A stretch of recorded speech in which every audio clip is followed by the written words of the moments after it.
जय श्री कृष्णा, राधे राधे। भगतजनों, आप सभी का हमारे YouTube चैनल श्री कृष्ण दीवानी में हार्दिक स्वागत है। आज के शुभ दिन में आपके समक्ष अनंत चतुर्दशी की व्रत कथा। भगतजनों, हमारे सनातन धर्म में अनंत चतुर्दशी का विशेष महत्व है। इस दिन श्री हरि विष्णु जी के अनंत रूपों की विधि विधान से पूजा की जाती है। अनंत चतुर्दशी को अनंत चौदश भी कहा जाता है। भगवान श्री विष्णु न तो आदि हैं और न अंत, वह तो अनंत हैं। 14 लोकों की रक्षा करने के लिए श्री हरि ने इस दिन 14 रूप धारण किए थे। भगवान विष्णु का एक रूप अनंत भी है। भगतजनों, हमारे शास्त्रों में ऐसी मान्यता है कि जो भी मनुष्य अनंत चतुर्दशी के दिन व्रत रखकर भगवान अनंत की पूजा अर्चना करता है, उस मनुष्य के कार्य बिना रुकावटों के पूर्ण हो जाते हैं। आइए अब जानते हैं अनंत चतुर्दशी के दिन पूजा किस प्रकार करें। भगतजनों, अनंत चतुर्दशी के दिन प्रातःकाल सुबह जल्दी उठें, स्नान आदि से निवृत्त होकर स्वच्छ वस्त्र धारण करें, भगवान सत्यनारायण के समक्ष फिर व्रत का संकल्प लें। इस दिन घर की पूर्व दिशा में कलश की स्थापना करें। कलश के ऊपर या कलश के समीप एक भगवान विष्णु की तस्वीर स्थापित करें। इस दिन जो हमने कलश की स्थापना की है, उस कलश पर दूर्वा या फिर कुश रखने का विधान है। कलश पर दूर्वा रखने के पश्चात एक रेशम की डोर में 14 गांठ लगाएं। तत्पश्चात इस डोरी को हल्दी, केसर या फिर रोली से रंग लें। इस रंगी हुई डोरी को अनंत सूत्र कहते हैं। अनंत सूत्र को भगवान विष्णु की तस्वीर के समक्ष रखकर गंगाजल, अष्टगंध, अक्षत, फूल, धूप, दीप आदि से पूजन करें। ये अनंत सूत्र विष्णु जी के 14 लोकों का प्रतीक है। इस अनंत सूत्र की पूजा करते समय ओम अनंताय नमः इस मंत्र का जाप करें। तत्पश्चात भगवान श्री हरि को खीर और फल का भोग लगाएं। तत्पश्चात इस डोरी को पुरुष अपने दाएं हाथ में बांध लें और अगर महिलाएं इस व्रत का पूजन कर रही हैं तो वह इस डोरी को अपने बाएं हाथ की बाह में धारण कर लें। भगवान विष्णु के अनंत नामों अर्थात मधुसूदन, केशव, माधव, बैकुंठ, नारायण, हर्षिकेश, श्रीधर, त्रिविक्रम, दामोदर, पद्मनाभ और गोविंद, इन नामों का जाप करें इस दिन। अब आपको वह मंत्र बताती हूँ जिसे सुनकर श्री हरि बेहद प्रसन्न होते हैं और अति शीघ्र फल देते हैं। अनंत संसार महासमुद्रे अग्नम सब्युध्र वासुदेव अनंत रूपे विनियोजयस्व अनंत सूत्राय नमो नमस्ते। इस मंत्र का जाप करने से प्रभु हरि शीघ्र प्रसन्न होते हैं। आइए भगतजनों, अब अनंत चतुर्दशी की व्रत कथा सुनते हैं। सब बोलिए अनंत भगवान की जय। ओम नमो भगवते वासुदेवाय। श्री सूत जी ने शौनक आदि ऋषियों से कहा कि पूर्व समय में माँ गंगा के तट पर धर्मराज युधिष्ठिर महाराज ने जरासंध के वध के लिए राजसूय यज्ञ को आरंभ किया। युधिष्ठिर ने भगवान श्री कृष्ण चंद्र के सहित भीमसेन, अर्जुन आदि भाइयों के साथ अनेक रत्नों से सुशोभित मोती जड़ी हुई स्वर्ग के तुल्य बड़ी विशाल यज्ञशाला बनवाई और उसके लिए सब राजाओं को अनेक प्रकार से जीतकर वह ले आए। एक समय गांधारी और राजा धृतराष्ट्र का पुत्र, जो दुर्योधन के नाम से विख्यात था, वह उस यज्ञशाला में आकर प्रांगण में जल की प्रतिमा को देखकर वस्त्र को ऊंचा करके उस जगह धीरे धीरे चलने लगा। यह देख द्रौपदी आदि श्रेष्ठ स्त्रियां हंसने लगी और दुर्योधन आगे चलते हुए उस जल को भूमि समझकर उस जल में गिर गया। यह देखकर सब राजा लोग तथा तप रूप धन वाले ऋषिगण और द्रौपदी आदि सुंदर नेत्र वाली स्त्रियां भी उसे देखकर हंसने लगीं। यह देखकर महाराजा धीराज दुर्योधन अत्यंत क्रोधित होकर अपने मामा शकुनी के साथ अपने राज्य में जाने के लिए उद्यत हुआ। उस समय शकुनी ने अत्यंत मधुर वचन उसे कहकर कहा कि हे राजन, आगे बहुत कार्य करना है, इसलिए आप महाक्रोध का त्याग करें। हे राजेंद्र, यज्ञशाला से अपने घर जाने के लिए आप उठिए। तब ऐसा ही सही यह कहकर दुर्योधन यज्ञशाला से बाहर चला आया। सब राजागण भी यज्ञशाला से अपने अपने राज्यों में चले गए। तदंतर दुर्योधन ने हस्तिनापुर जाकर अन्य राजाओं के साथ पांडु के श्रेष्ठ पुत्र युधिष्ठिर, भीमसेन, अर्जुन आदि को ध्रुत क्रीड़ा के लिए बुलवाकर जुआ खेलने लगा। ध्रुत क्रीड़ा में उसने अर्थात दुर्योधन ने छल से पांडवों का संपूर्ण धन और राज्य आदि सब जीत लिया। तदंतर भ्राताओं सहित युधिष्ठिर महान विपत्तियों को प्राप्त होकर जंगलों के वंचर के बीच जो भील आदि प्रजातियां निवास करती हैं, उनके समान ही जंगल में रहने लगे। जब पांडवों का यह समाचार श्री कृष्ण को मिला तो वह उनसे मिलने के लिए वहां पर गए। सूत जी ने शौनक आदि ऋषियों से कहा कि दुख से अत्यंत दुर्बल पांडव लोग वन में रहते थे। महात्मा श्री कृष्णचंद्र को देखकर कर्म से पूजन आदि और प्रणाम करके राजा युधिष्ठिर उनसे बोले, हे प्रभु, भाइयों के सहित हमको यह दारुण दुख प्राप्त हुआ है। इस दुख रूपी सागर से हम कैसे छुटकारा पाएंगे, वह हमसे कहिए। हम कौन से उत्तम देवता का पूजन करें अथवा कौन सा हम व्रत करें जिसके करने से हमको हमारा राज्य वापस मिले। हमारा हित तो आप ही की ही कृपा से होगा। ऐसा सुनकर भगवान श्री कृष्ण कहने लगे, हे युधिष्ठिर, पुरुषों और स्त्रियों के समस्त पापों को नष्ट करने वाला अत्यंत उत्तम अनंत नाम का एक व्रत है जो कि भाद्रपद माह के शुक्ल पक्ष की चतुर्दशी तिथि को होता है। उस व्रत के अनुष्ठान मात्र से संपूर्ण पापों का नाश हो जाता है। श्री कृष्णचंद्र के मुख से यह सुनकर युधिष्ठिर ने कहा कि हे वासुदेव, आपने जो अनंत व्रत कहा वह क्या शेषनाग का अथवा अनंत नाम के नक्षत्र का व्रत है या फिर अनंत पर ब्रह्मा का यह व्रत है? हे केशव, यह अनंत किस देवता का नाम है, वह सत्य सत्य आप हमसे कहिए। ऐसा सुनकर भगवान श्री कृष्ण बोले, हे धर्मराज, अनंत हमारा ही नाम है, इसे हमारा ही स्वरूप जानो।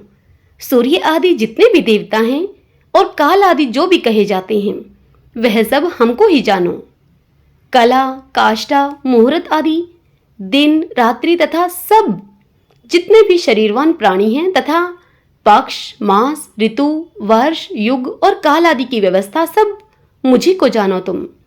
यह जो मैंने काल आदि कहा है वह इस अनंत नाम से प्रसिद्ध है। वही मैं भूमि का भार अल्प करने के लिए इस कृष्ण नाम से अवतरित हूँ।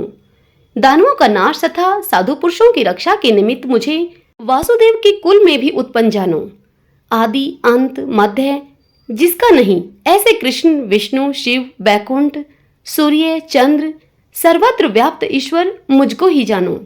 हे युधिष्ठिर, नहीं है उत्तम जिससे ऐसा विषव रूप जो योगी लोगों से ध्यान किया गया वह संपूर्ण रूप वाले अनंत हम ही हैं, जिससे 14 इंद्र, 8 वसु, 12 सूर्य, 11 रुद्र, 7 ऋषि, 7 समुद्र तथा वृक्ष आदि सहित संपूर्ण पर्वत हमको ही जानो।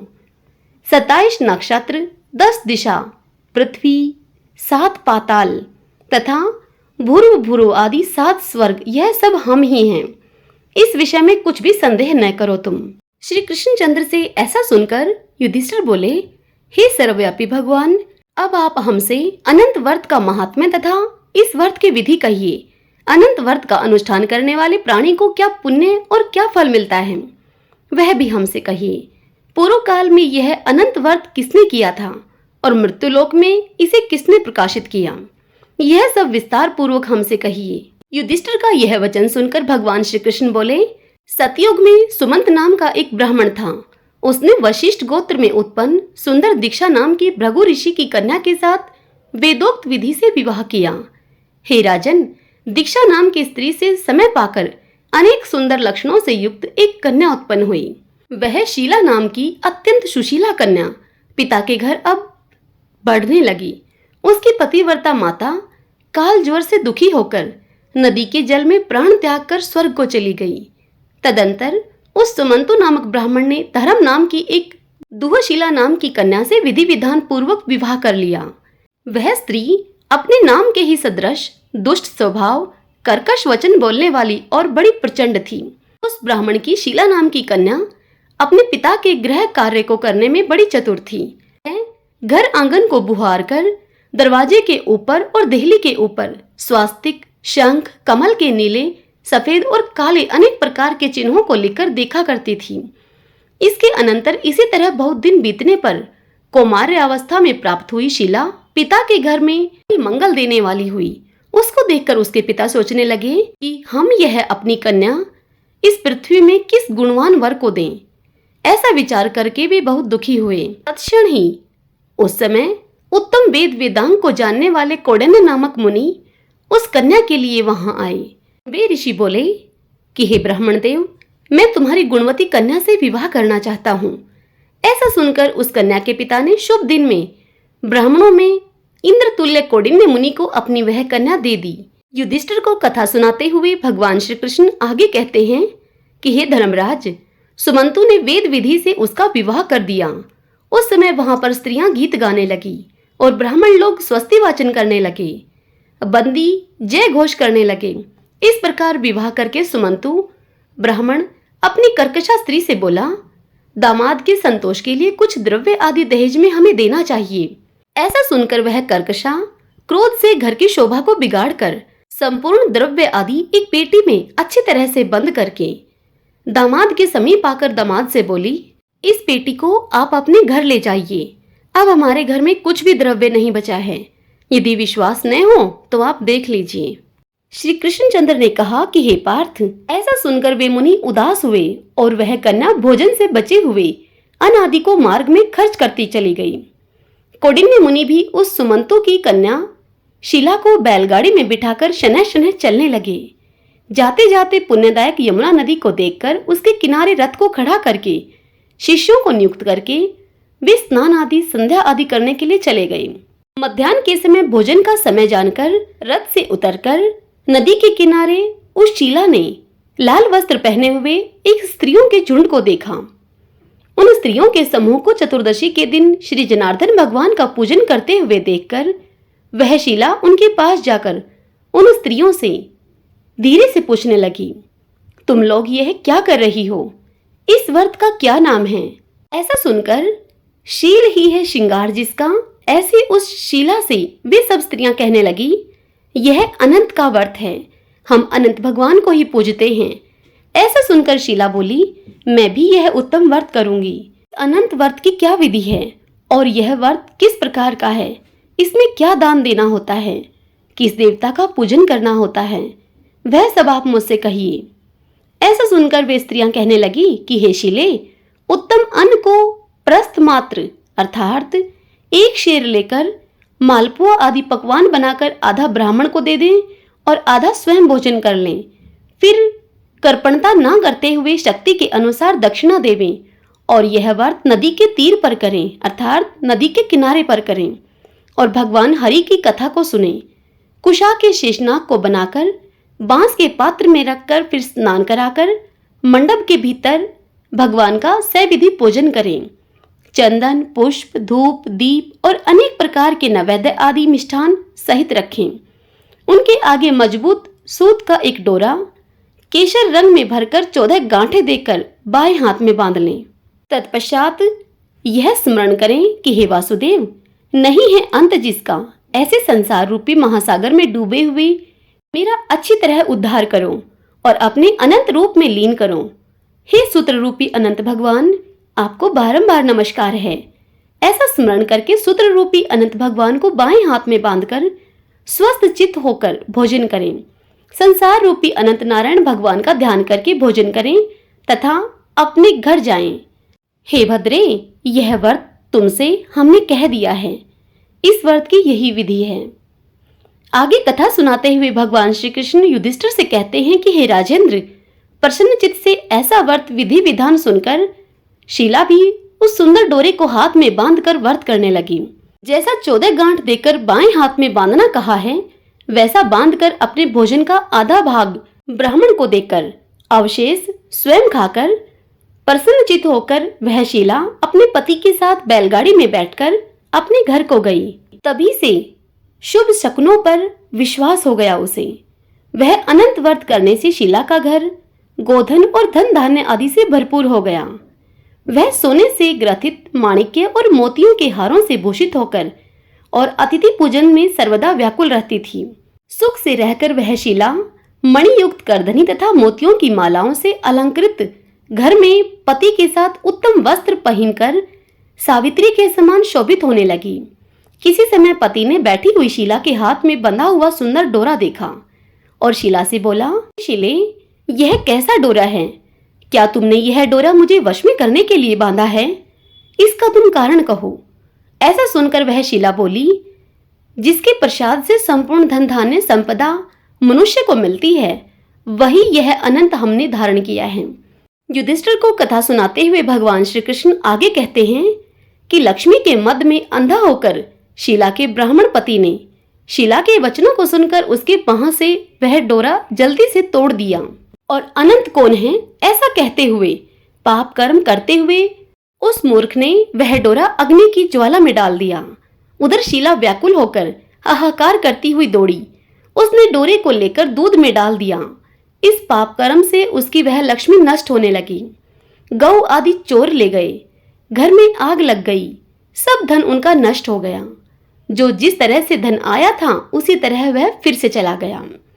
इसी तरह कुटुंब में भी कलह रहने लगा, भाइयों में लड़ाई होने लगी।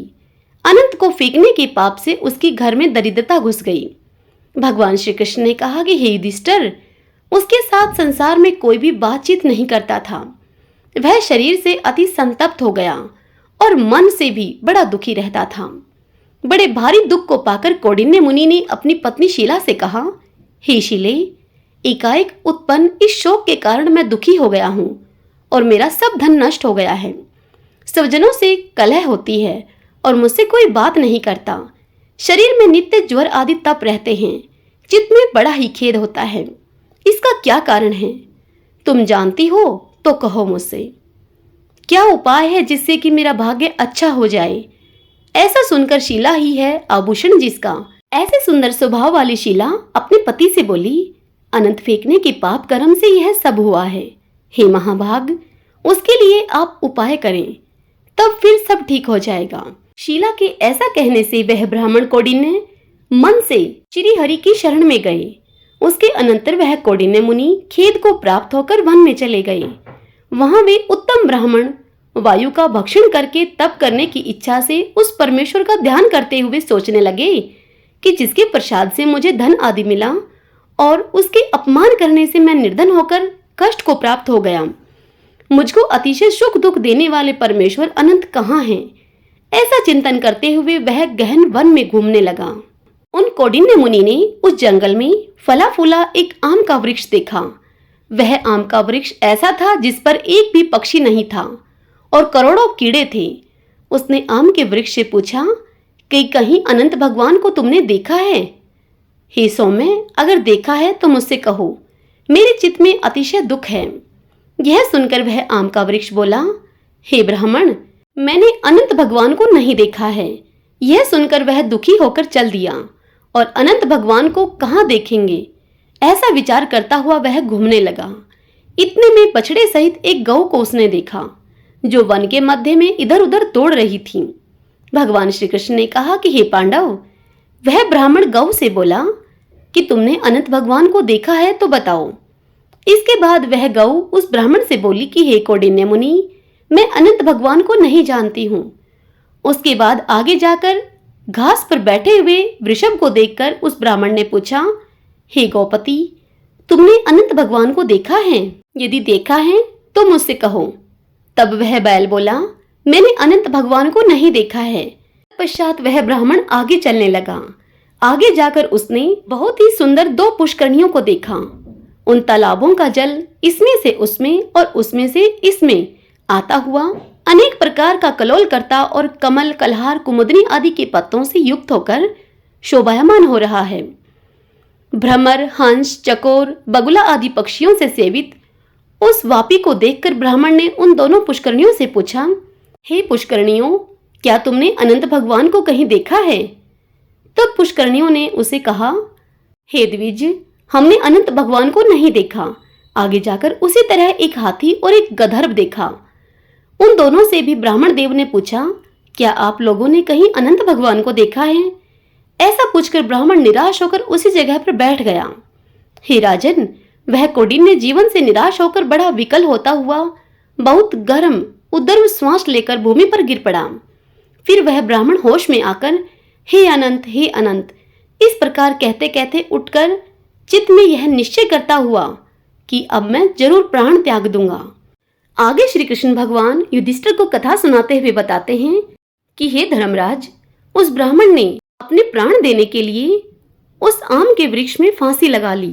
उसी क्षण दयाद्र हृदय अनंत भगवान भी प्रत्यक्ष होकर वृद्ध ब्राह्मण का रूप धारण करके वहां आए और उससे बोले, यहाँ आओ। यह कहकर उस कौंडिन्य का हाथ पकड़कर वह एक गुफा में ले गए।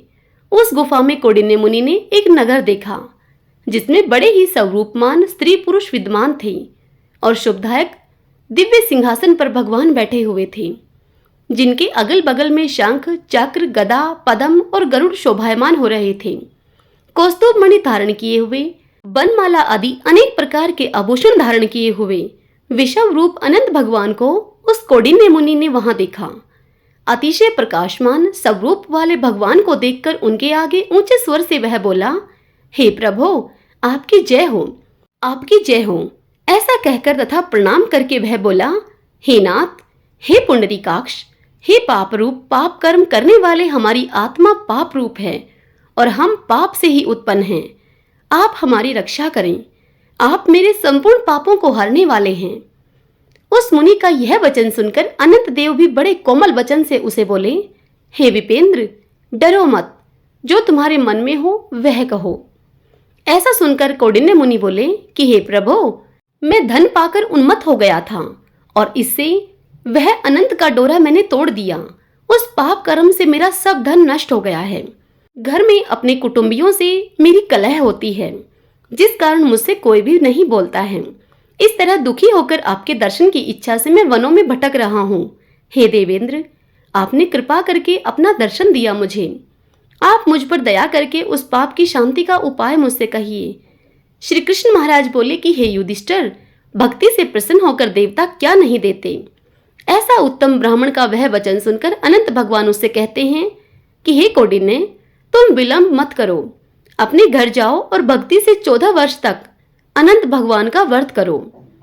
इससे संपूर्ण पापों से छुटकर तुम पुत्र पौत्र को उत्पन्न करके इच्छित भोगों को भोग कर उत्तम सिद्धि को प्राप्त करोगे और फिर अंत में मेरा स्मरण करके मुझको बिना संदेह के तुम प्राप्त कर सकोगे।